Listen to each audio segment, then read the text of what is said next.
Some of Marquette University's collection of manuscripts and drawings from J.R.R. Tolkien are back on European soil.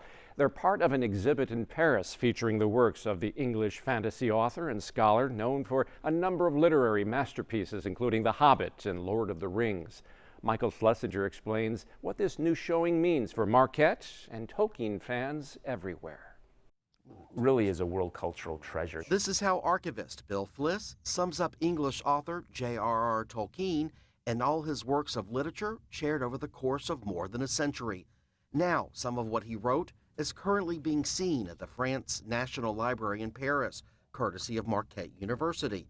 The school is the actual owner of what's been sent overseas. To have an opportunity to get Marquette's name out there. In all, 80 items from Marquette's massive Tolkien collection will be loaned out until mid-February. And as you might expect, the process of getting it from here and back again, rather extensive.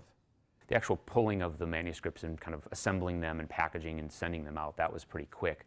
But it took many hours to negotiate and figure out what it is exactly the French National Library wanted for us to loan to them. They had an idea of what they wanted, what kind of holes to fill, and then I went through and made selections of manuscripts that I thought met their needs. The display of Tolkien's work in France, the first time ever, comes on the heels of another exhibition recently at Oxford University in England and one in New York. This author of The Hobbit and Lord of the Rings died nearly 50 years ago, but his work lives forever. Fliss says his style captures the imagination of so many generations. Our values of hope, that's perhaps the greatest one. People draw a tremendous sense of hope out of his writings. His writings are very, very dark. It's a very grim situation in his writings, and yet the characters who suffer greatly and go through many trials in the stories have a great sense of hope, and that hope carries them through to success. And so that resonates with people on a very personal level. Other values and virtues, courage, loyalty to one's friends, doing the right thing even if there's a price to be paid for doing it.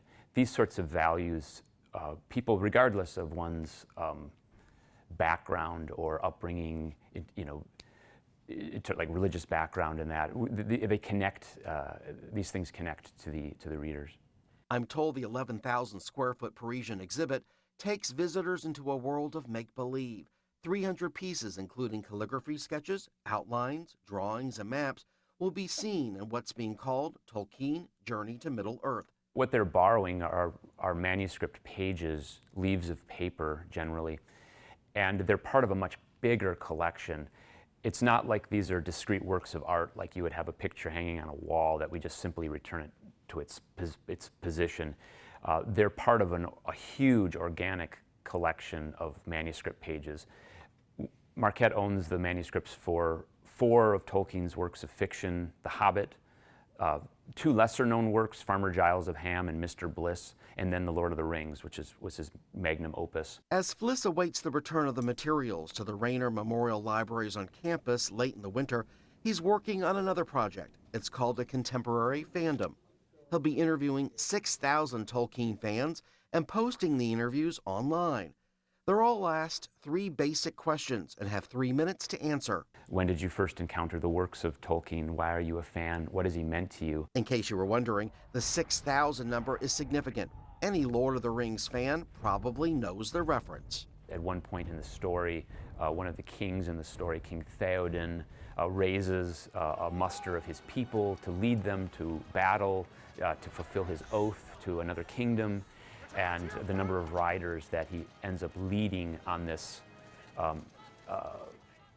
journey is 6,000. And so I thought that would be fitting to have one fan for each of those 6,000 riders. I thought that would be a nice way to present the collection.